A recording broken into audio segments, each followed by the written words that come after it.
The rain doesn't warn you. It just arrives, violent and without apology, the way all the things that change your life tend to. At 2:13 in the morning, a woman slid into the back seat of a black car parked outside the east exit of a city hospital. She was exhausted down to the marrow, she was drenched, and she had exactly one thought in her head: home. Her name was Layla, and she was already half asleep before the door even clicked shut behind her. She didn't check the license plate. She didn't look twice at the interior, the kind of leather that costs more than 3 months of rent, stitched so perfectly it barely made a sound when she sank into it. She didn't notice the small embossed symbol pressed into the headrest above her head, a dragon, barely visible, coiled and patient. She didn't smell it either. That particular combination of expensive cologne and something older and darker, something that had no business sitting inside a vehicle parked outside a hospital at 2 in the morning. She just slept. And somewhere across that rain-soaked parking lot, a man was walking toward his car. He did not rush. He never rushed. He moved through the world the way powerful things move, like the world had already agreed to get out of his way, and it had, for years and years it had. His name was Jae Kang, and depending on who you asked, he was either the most formidable private security operator in the city or the most dangerous man alive.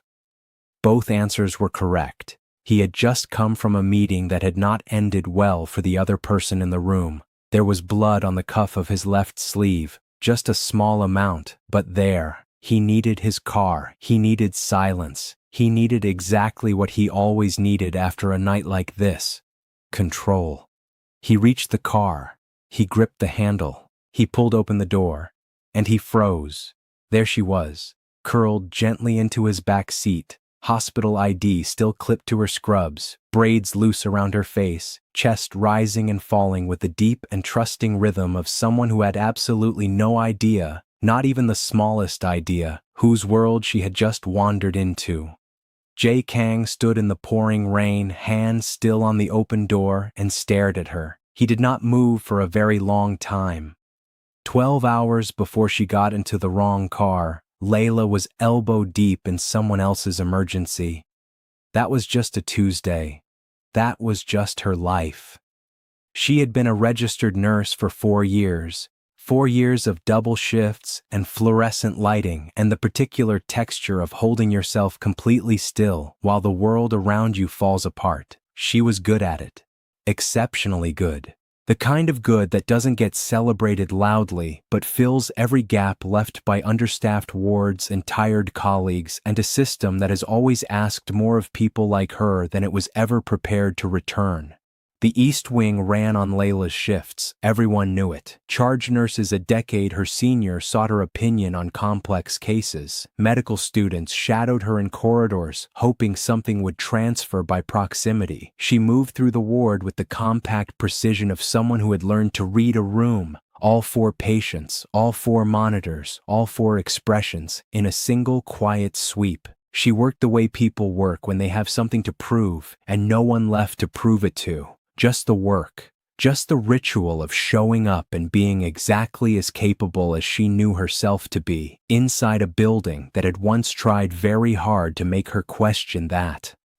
3 years ago, something had happened. She never talked about it, not with colleagues, not with the charge nurse who had been quietly, consistently kind through all of it, not even, most of the time, with Diana. And Diana was the one person on this earth Layla could not keep things from for long. 3 years ago, a patient had died during a shift change in the ER, and someone with enough pull and enough nerve and enough certainty that they would never be held to account for it, had pointed a finger. That finger had found Layla, and the weight of that pointing had followed her through every corridor and every shift and every professional interaction for 3 years, even after the investigation had cleared her. Cleared on paper, never fully cleared in the air of a room when someone who knew the story walked in. 3 weeks ago, everything changed. A hospital administrator named Roland had contacted her. Quietly, the kind of contact you don't make over email or office lines. A coffee shop at the wrong end of town. A brown envelope slid across a table. A man who couldn't maintain eye contact because of what he knew he was handing her. The envelope contained 47 pages, financial transfers, communications between a senior physician and a private third party, timestamps that could not be fabricated, everything she had needed for 3 years and had been told, by more than one person, no longer existed. Somebody had paid for that finger to point at her. The name of the person who paid was redacted from every page it appeared on, as if the person who removed it knew these documents would eventually surface and had taken only the minimum precaution while leaving everything else intact. Roland was afraid. She could see it in the way he held his coffee cup with both hands, even though the shop was warm. He told her she had 3 days. 3 days before the person he had gotten these documents from would start to wonder if he had been careful enough. Where are you watching from tonight? Because the story you are about to hear happened to a woman who had already survived the worst a system can do to a person. Drop your city in the comments. I want to know where in the world Layla's story landed. She went home that night and built a timeline in her spare room. Documents pinned to a corkboard. Photographs printed and aligned, every thread connected with red string. She had watched enough crime documentaries to know that visual order catches what linear lists miss. She had 2 days left when she got into the wrong car. The irony of that would take her weeks to fully understand. Diana was the one bright, blazing, uncomplicated thing in Layla's daily life, and had been for 6 years, since they were both student nurses on the same terrible first rotation and had survived it through a shared running commentary on everything absurd about the world they had chosen to enter. Diana was not quiet. Diana arrived in rooms already talking. She found something worth laughing about in the most structurally depressing circumstances and delivered it with the energy of someone personally assigned by the universe to keep people sane. Layla needed her. She would never fully admit that, but she needed her. That evening, at the end of her shift, Diana caught Layla by the elbow near the staff exit. "You need to eat something that isn't from this building," she said. "You look like someone who has been carrying something too heavy for too long without telling anyone what it is." Layla had laughed. The short, surprised kind that gets out before you decide whether to allow it. "I'm fine," she said. Diana's expression said, "I know exactly what fine means when you say it, and it has never once meant fine." But Layla's phone had already buzzed. A rideshare notification. Her car was waiting. She squeezed Diana's arm once, the kind of squeeze that says everything that words don't have time for, and stepped through the exit into the rain. The app showed a black sedan at the east exit. She was already moving. She didn't check the plates. She was too tired. She was too close. 2 days from a name that had been chasing her for 3 years. She was thinking about the corkboard, about the timeline, about what Roland had said about 3 days and why the number felt both urgent and not nearly enough. She pulled open the door. She slid inside. She let her head fall back against the seat. The leather was cold and perfect. The interior smelled like expensive cologne and something else. Something metallic and old, something that had no business sitting inside any rideshare, but she was already gone. Already deep in the flat, dreamless sleep of someone who has been running too long on too little. The door clicked shut around her, and the universe, which had been patient for 3 years, smiled. Here is what you need to know about Jae Kang. And you do need to know it, because you cannot understand what happened next without understanding the kind of man who opens the door of his own car and doesn't immediately remove the stranger sleeping inside it. You have to understand what kind of man freezes. He was 32 years old, and he had been the most feared figure in the city's criminal underground since he was 26. Not because he was the biggest or the loudest or the most dramatic. He was feared because he was quiet and patient, and because in 6 years of running the organization his father had built and then broken, he had never, not once, made a decision he needed to reverse. He ran a legitimate security firm on the surface, Kang Security International. Real contracts, real clients, real government consultations. He had understood from the beginning that the most durable power is the kind that looks entirely legal from the outside. Below the surface, he ran everything else. The meeting that night had been with a man named Cho, a mid-level associate who had made the mistake of believing that Jae's patience was the same thing as permission. It was not. Jae had explained this, quietly, as he did everything, not a single raised syllable, and the explanation had been thorough. The compound was Jae's creation, 3 floors of controlled, immaculate space on the northern edge of the city. Everything in it had been chosen by him personally, placed exactly where he wanted it, maintained to a standard that communicated to every person who entered. This is the territory of a man who does not accept disorder. An hour before the meeting with Cho, a contact had arrived at the compound's side entrance. He had been brought to the only entrance his clearance allowed, and he had handed Sion a sealed envelope.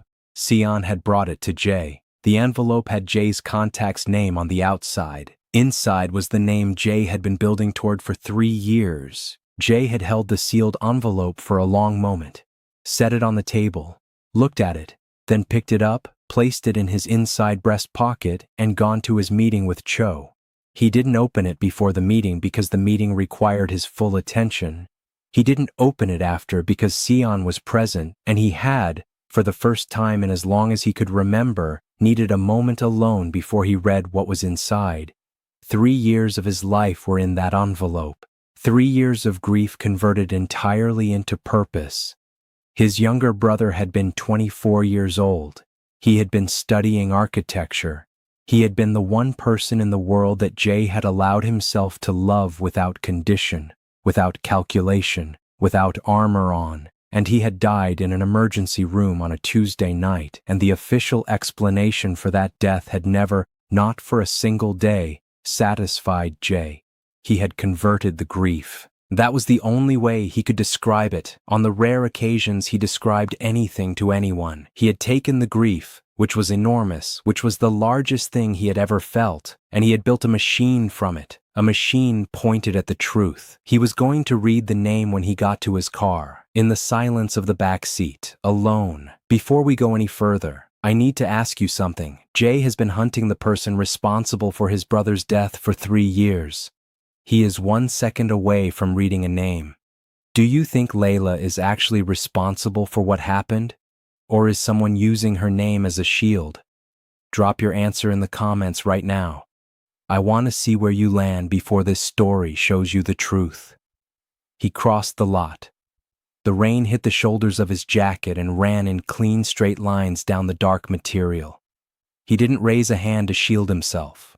Rain was weather. Weather was not a problem. He reached the car. He gripped the handle. He pulled the door open, and his entire carefully constructed world shifted.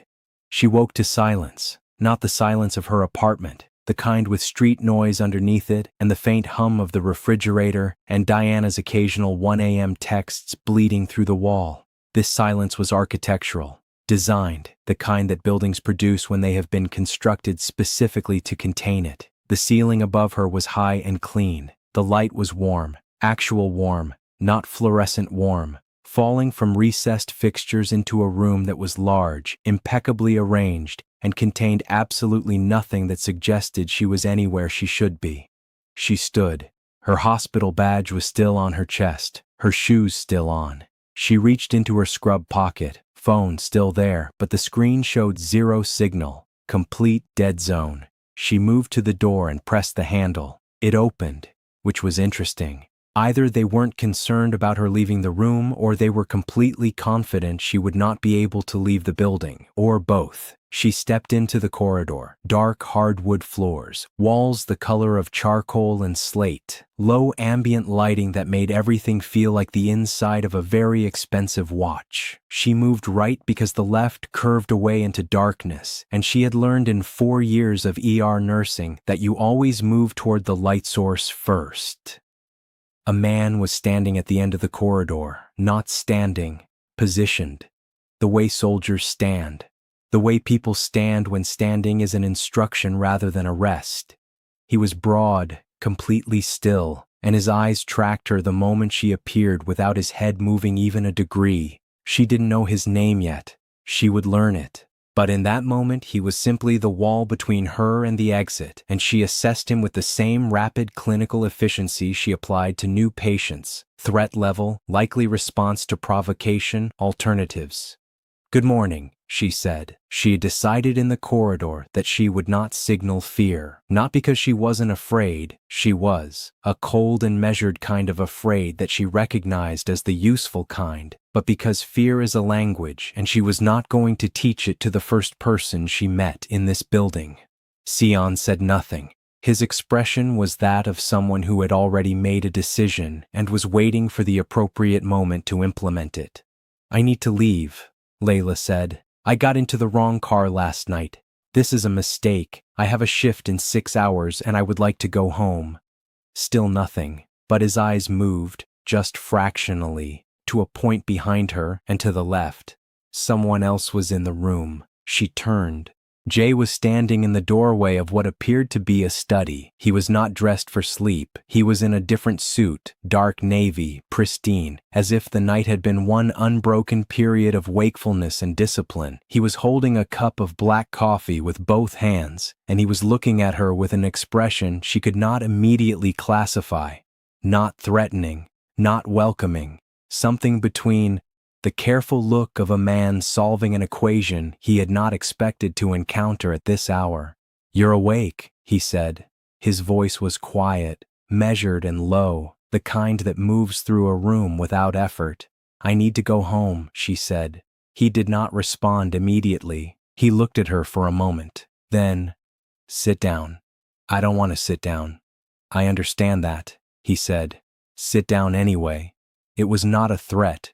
It was not a request, either. It was the tone of someone who had issued an enormous number of instructions in their life and had stopped distinguishing between suggestions and orders because the distinction had ceased to matter in their experience. Layla looked at him for a long time. Then she pulled out the nearest chair and sat, not because she was afraid, or not only because of that, but because she had been a nurse long enough to know that the person who controls the room controls the information. And right now she needed every piece of information she could get. She folded her hands on the table. She met his eyes directly. "Tell me where I am," she said. "If this story has you completely locked in right now, hit that subscribe button.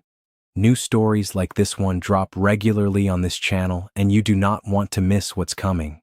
Now back to Layla, because she is sitting across from the most dangerous man in the city, and she has absolutely no idea what is sitting in his breast pocket.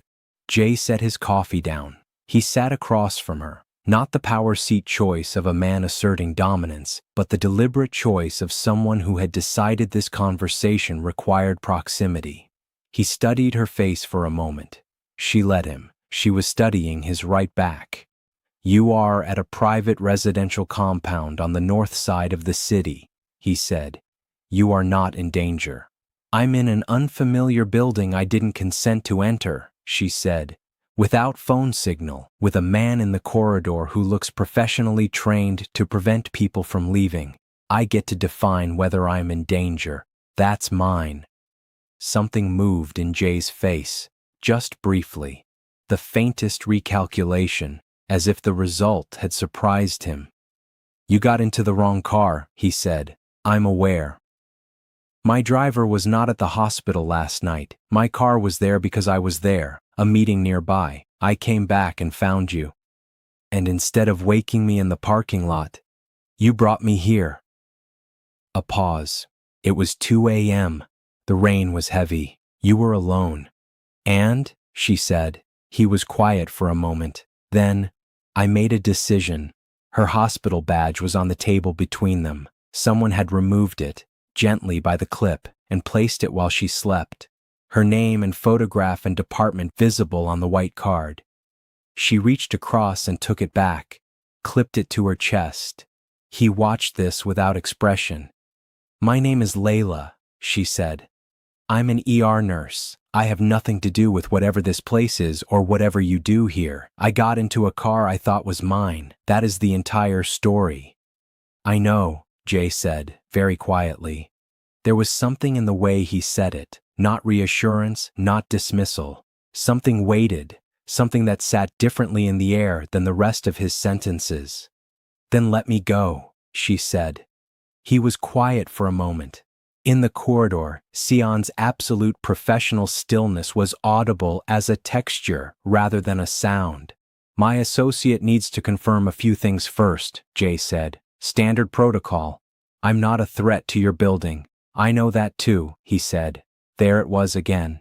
Jay stood. He moved to the window, long and clean, looking out over the compound garden through the rain.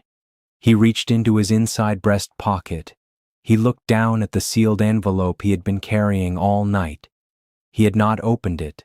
Through the meeting with Cho, through the discovery of Layla in his car, through 3 hours of wakefulness while she slept, he had kept it in his pocket and not opened it. Some instinct he had no language for had held him back.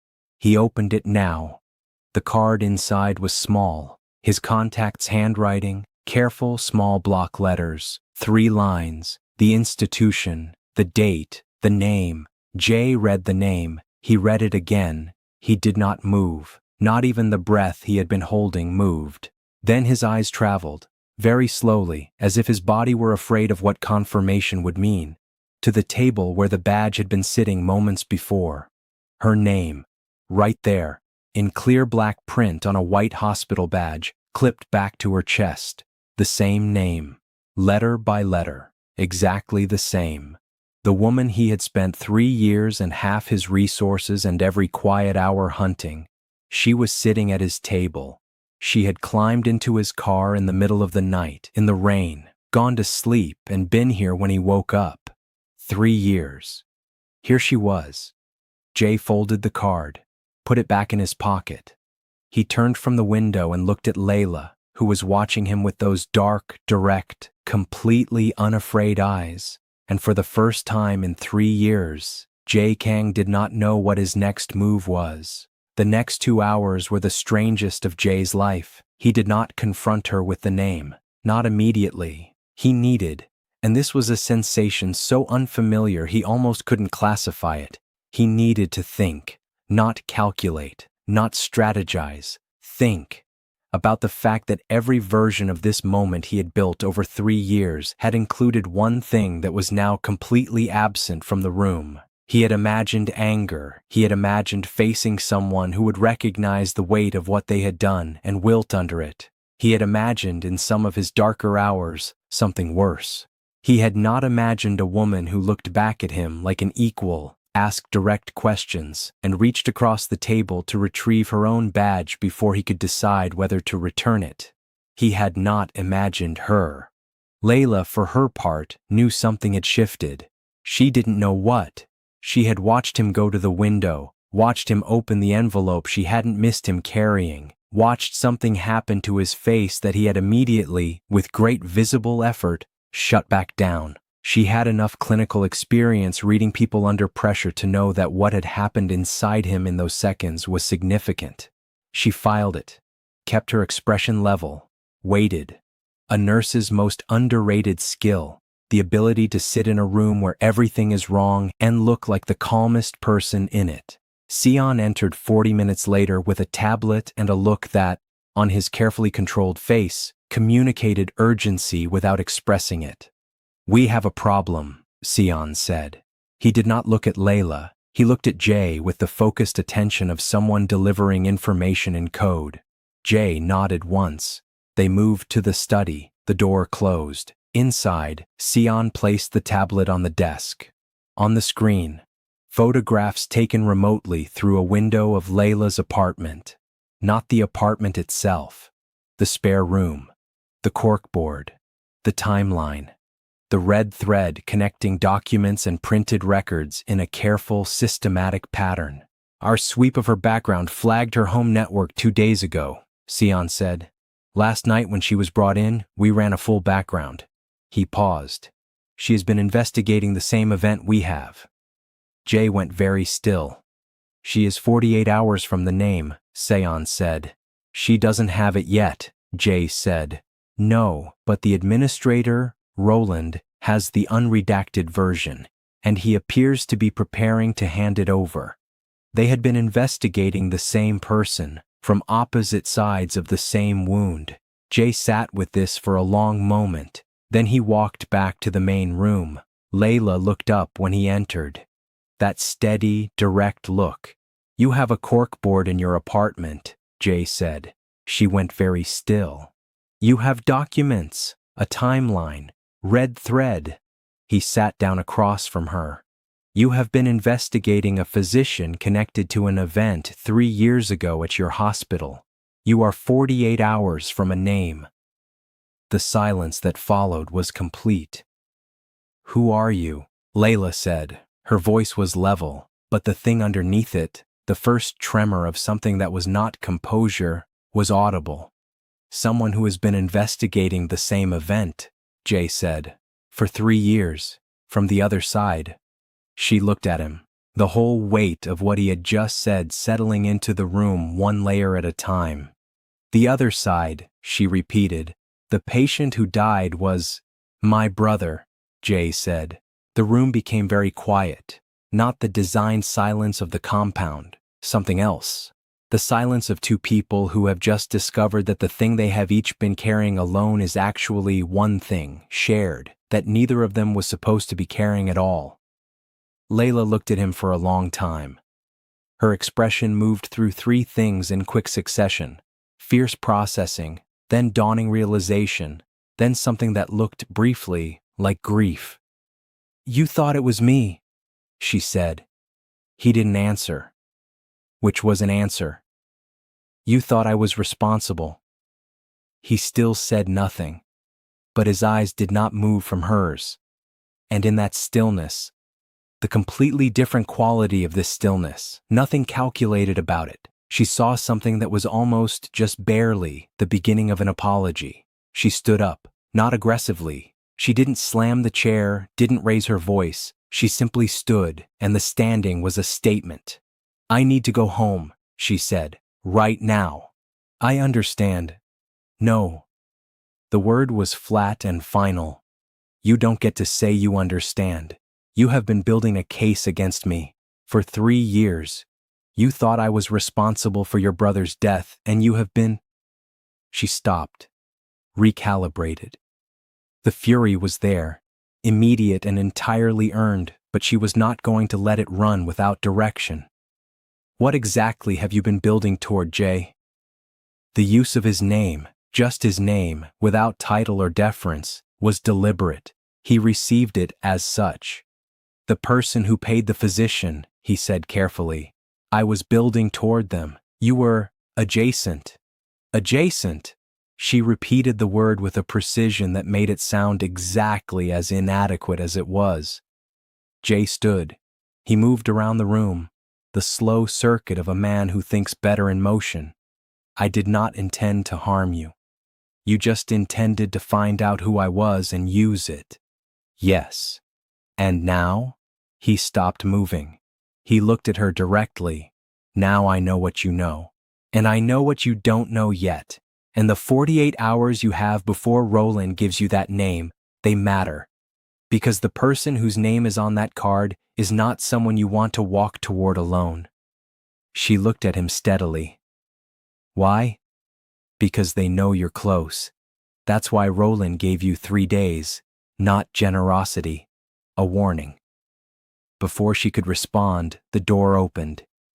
Back in the city, Diana had been awake since 4 a.m. She had texted Layla 6 times, called twice, gotten the voicemail. She had left 3 messages, progressively less composed. By 6 a.m. she was at the hospital. Layla's locker hadn't been opened. Her keycard hadn't been scanned. Diana was not a person who panicked easily. She was also not a person who ignored the specific dread of a best friend who doesn't come home. She made a call. She knew someone, the kind of someone that being friends with Layla quietly, accidentally produces over years of shared emergency rooms, a hospital security contact who knew people. And she began pulling a thread. Inside the compound, the argument was not finished. It had moved, The way arguments between two intelligent people who are both right about different things tend to move into new territory. Layla did not need to raise her voice. She had the particular force of someone who has chosen each word and knows exactly what it weighs. "You brought me here without my consent," she said. "You have information from my home. You are holding me, however politely, against my will. I am not your ally in this. I am your liability, and we both know it. You are also the only other person in this city who has all the pieces," Jay said, "and you cannot use them alone. Watch me." His jaw tightened. 1 millimeter. She filed it. "Layla." Her name in his voice, quiet, direct, stripped of authority. "The person we are both looking for has already fabricated evidence once and made it stick long enough to damage you permanently. They will do it again the moment they feel threatened. I don't need anything from you." The intercom near the study door lit up with a soft chime. Sion's voice, even, controlled, giving nothing away. "She's here." Jay went quiet. Layla watched his face, what those two words did to it. Not fear exactly, but an adjustment, a subtle reconfiguration of priorities happening behind his eyes. "Who is here?" Layla asked. He did not answer immediately. He moved to the window. Below, a sleek car was pulling through the compound gate. A woman stepped from the back seat, and even through the rain-streaked glass, the word that arrived instantly was precise. She moved with deliberate, calibrated grace, every movement a statement. "That," Jay said with a flatness that communicated an enormous amount while saying very little, "is Yuna." Layla looked at her, then back at Jay. "Who is Yuna?" He turned from the window. "My fiancé," he said. Did he just say fiancé? This man has a whole fiancé, and he has spent the entire morning having quiet, loaded conversations with Layla like they are the only two people in the world. I need you to tell me in the comments right now, how angry are you? Because I promise you, it gets worse before it gets better. Yuna moved through the compound, the way she moved through everything, with the measured confidence of someone who had mapped the terrain long in advance and had already decided where every piece would land. She did not raise her voice when she found Jay. She did not perform surprise. She assessed the entire room in one smooth pass of those dark, perfectly composed eyes. She moved to the chair nearest to the fireplace and sat down with the ease of someone arriving for an appointment she had scheduled herself. "I called ahead," she said. "Sion confirmed you were here." Her eyes moved once to Layla, one measured pass, top to bottom, that processed everything and returned nothing. "I didn't realize you had company." "She is a guest," Jay said. "Of course she is," Yuna said. The way she said it was a masterclass in precision. 2 words, completely neutral in tone, carrying the weight of an entire sentence that would never need to be spoken out loud. The conversation on the surface was about a charity foundation dinner. Documents requiring Jay's signature by end of day, perfectly reasonable, perfectly timed. Layla watched it from across the room and understood, with the same rapid clarity she applied to emergencies, that the dinner was not the point. The visit was not about documents. The documents were a frame. The real purpose was standing in this room, her eyes moving quietly between Jay and Layla, reading every millimeter of the space between them. Yuna was not here for paperwork. She was here to understand what she was dealing with. While Jay stepped out briefly with Sion, Yuna looked at Layla. Just looked. For a long, unbothered moment. Then she smiled. A beautiful smile with not 1 degree of warmth behind it. "How long have you been here?" she asked. "Since last night," Layla said. "Wrong car, honest mistake." "Of course," Yuna said. "I'll be leaving soon," Layla added. Yuna tilted her head fractionally. "Yes," she said. "I imagine so." She stood, smoothed her jacket, moved to the window. "He never brings anyone here," she said conversationally to the glass. "In 2 years of our arrangement, I have not once met a guest in this building." She paused. "I thought you should know that." Just for context. Layla said nothing. Yuna turned. I hope you feel better soon. You look tired. Her eyes moved deliberately to the badge on Layla's chest, down to the name, back up. Then she walked out. An hour after Yuna left, something happened that neither of them had planned for. Jae came back to find Layla near the bookshelf, not pacing, not in distress, but reading spines with the absent attention of someone whose mind was working very hard on something else. The specific posture of a person in the middle of a problem not yet solved. He stood in the doorway for a moment. She sensed him and turned. I need my signal back, she said. I need to call Diana. She'll be worried. He moved to the desk, adjusted something. Her phone buzzed. An avalanche of Diana arriving at once. She stepped into the corridor to call. He stayed where he was, and he heard her voice through the wall. Not the words, just the texture, the relief in it, the warmth. Something about the quality of that warmth, completely unguarded, completely real, moved through the room and reached him with a precision no calculated approach ever had. What Jae did not see, could not see from inside the compound, was Yuna, now back in her car, on her phone. She had photographed Layla's badge through the window reflection. She had the name. She had enough, more than enough, to begin. Her contact at the medical licensing board picked up on the second ring. I need you to pull a file, she said. Her voice was smooth and pleasant, and completely without mercy. A nurse, disciplinary history. There should be an unresolved incident from 3 years ago. She listened. Yes, I need you to reopen it, and I need the new filing to include corroborating documentation. A pause. I'll have it to you by this evening. She ended the call. She looked out at the rain. She did not feel guilty. Guilt was for people who had the luxury of other options. Layla came back into the room. Something had changed in her face, not fear exactly, but its predecessor.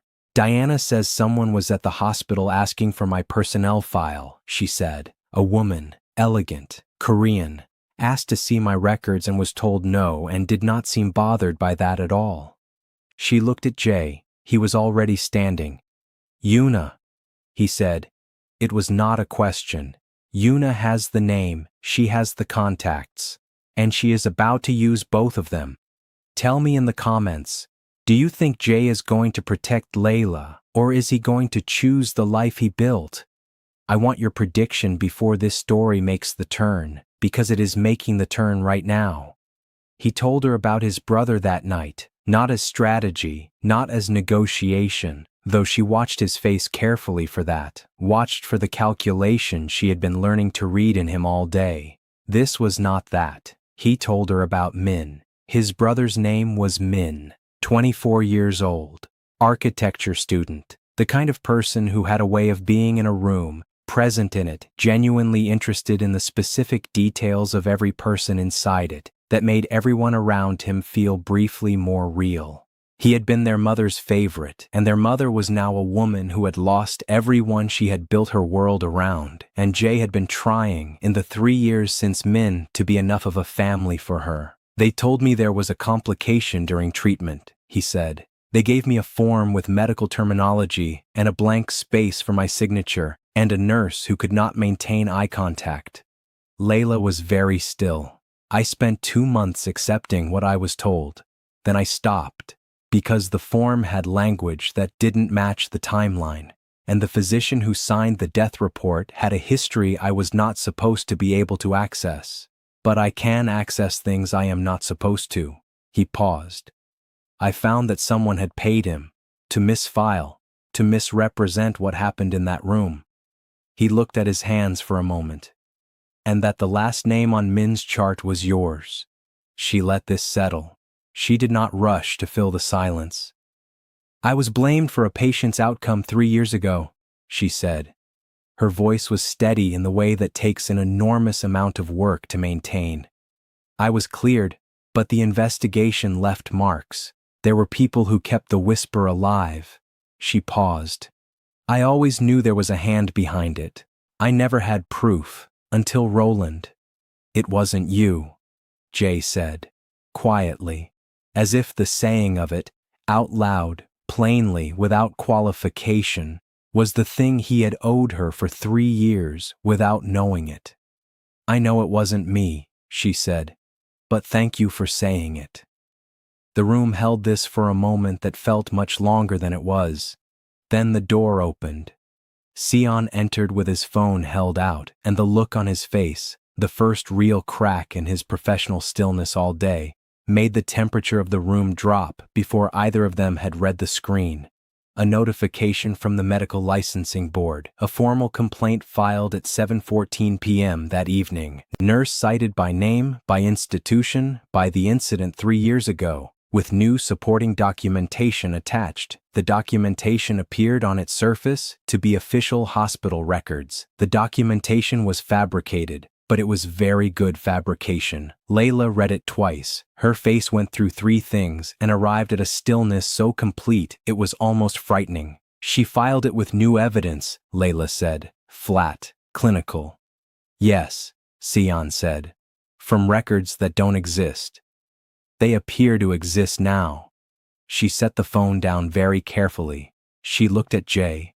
For the first time all day, for the first time in a very long time, the composure that had held through everything, the wrong car, the compound, the revelation, the fiancé, it cracked. Not loudly, not dramatically, just a single line of fracture, visible only in her eyes and in the faint, terrible press of her lips. "She is going to take my license," Layla said, "with evidence she made up. And if that complaint gets traction before I get to Roland," she stopped. "I lose everything." Jay did not deliberate for long. He had never been a person who deliberated long. His intelligence operated best under pressure, when options were clear, even if they were not good. Using his resources to fight Yuna's filing, to surface the fabricated documentation for what it was, meant exposing the network he had used to obtain the information in the first place. Legal scrutiny of the kind his front company could technically survive, but not without consequence. Not without making visible the entire machinery of the 3-year investigation he had never made visible to anyone except Sion. He stood at the window. He thought for exactly 4 minutes. Then he turned around. "Sion," he said, "get me Park." Sion went still. "Jay." "Not for what you're thinking," Jay said. "Get him on the phone. He needs to understand that the documentation he signed 3 years ago, the original, the real one, needs to be submitted to the board by 8 o'clock tomorrow morning, with an accompanying statement." Sion held his gaze for a moment. "And if he refuses?" Jay looked at him with the quiet, patient look of a man who has never needed to answer this particular question twice. "He won't," Jay said. "There is something else," Sion said. He did not look at Layla. He looked at Jay with an expression that had moved past professional communication into something rawer. The look of a man who has discovered something requiring a different conversation entirely. "Tell me," Jay said, "the person who paid Park." Sion paused. "I cross-referenced it tonight with our internal records, the financial routing that was used, the account structure. It belongs to someone who has had access to this compound." The silence was absolute. "How much access?" Jay said. Sion set his tablet on the table. The name on the screen was not Yuna's. It was a name they both knew. A name that had been in the orbit of this world for years. Not a stranger, not an enemy, but someone who had been trusted as a fixture of the infrastructure, someone whose loyalty had always been assumed because it had never, until now, been tested. Jay looked at the screen for a long time. Layla watched his face. She watched the journey of it, the recognition, then the weight of betrayal, then the very particular stillness of a man who has decided something and will not be moved from it. "Get him here," Jay said. It was the quietest he had spoken all day. What happened in the next hour was not what Layla had expected. She had expected volume, the dramatic architecture of a reckoning in a world like this. That was not what Jae Kang looked like when something mattered to him personally. He sat across from the man and asked 3 questions. carefully, quietly, with the precision of someone who already had every answer and was giving the other person the opportunity to reach it themselves before the alternative was applied. The third answer broke. It came out the way things come out under that kind of quiet, focused, inevitable pressure, not in pieces, but in a single collapse. The whole arrangement, the payment to Park, the instructions about the name on the chart, the reason, a business deal 3 years ago that Jay's brother had inadvertently uncovered, a deal worth protecting. A 24-year-old architecture student who had walked into a meeting he wasn't supposed to attend and seen documents he wasn't supposed to see. Layla was on her feet. She had the folder by then. Diana had arrived at the compound gate at 9 p.m., with her full natural hair absolutely refusing to be contained by the rain and the authority and the 2 large men who initially blocked the entrance, and with the specific energy of someone who had spent the entire day being escalatingly alarmed and was now converting every particle of that alarm into forward motion. She came through the door with the folder under her arm and a look on her face that took in the entirety of the compound interior. The dark hardwood, the controlled lighting, the men in black, and landed on Layla with an expression that said very clearly, "I have so many questions, and not a single one of them is for right now." Layla took the folder. She opened it on the table. Roland's documents, Jay's investigation records, the statement now being drafted by a physician whose hands were shaking, the financial records, the timeline. 3 years of 2 separate investigations laid side by side at midnight in a compound at the edge of the city. It was enough. It was more than enough. The medical licensing board received 4 documents at 7:58 the following morning, 2 minutes before Yuna's complaint was scheduled to go to review. A signed and witnessed statement from Park, full original financial records, a chain of evidence document, and a timeline prepared jointly by 2 investigators who had not known they were working in parallel until 12 hours ago. The complaint against Layla was suspended pending investigation. By noon, it was dismissed entirely. By 3 p.m., a different investigation, the real one, had been formally initiated. If this story hit you, if you felt every single moment of what Layla carried for 3 years and what it meant when it was finally officially lifted, share this video with someone who needs to hear it today, because this story is for every person who has ever been blamed for something they didn't do and had to keep going anyway. Now, we have one more moment left. Yuna was many things: strategic, composed, capable of enormous patience. She was not capable of the composure required when a carefully constructed scheme collapses entirely in front of the people you built it to impress. The meeting with the board's legal team was brief. Her attorney spoke more than she did. She did not look at Jay when she left the room. She did not look at Layla. She simply walked out in that same measured stride, and the door closed behind her. She did not come back. That evening, Layla stood in the main corridor of the compound, her scrubs long since replaced by clothes Diana had brought, her braids loose, her phone full of signal and notifications she had not yet opened. She was going home. She had what she had come for, not what she arrived with, but what 3 years of quiet, relentless, methodical work had always been building toward. Her name, clear, in writing, official. She was almost at the main entrance when she heard it. Her name. Just her name, 2 syllables, quiet, without performance or calculation or any of the authority she had been hearing in his voice all day. Just her name, the way a person says the name of someone they are not sure they will see again. She stopped. She turned. Jay was standing at the far end of the corridor, hands in his pockets, not crossed, not clasped, just in his pockets. And his face had the specific quality of someone who has spent their entire life knowing exactly what to say in every situation and has just, for the first time, encountered a situation for which they have no prepared language. He didn't say anything else. She looked at him for a long moment. The corridor between them was longer than it had been this morning, or shorter. She couldn't tell. "I have a shift tomorrow," she said. "I know," he said. But not until noon, she added. Something in his face settled, just slightly. Just enough.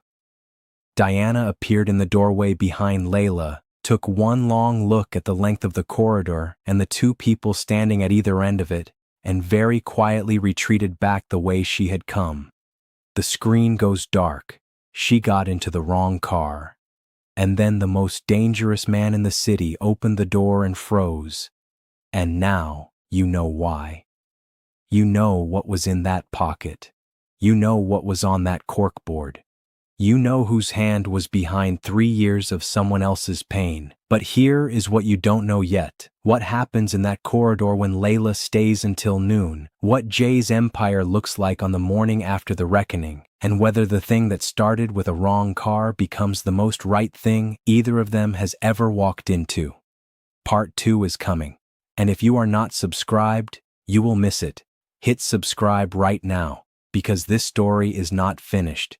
It has barely begun.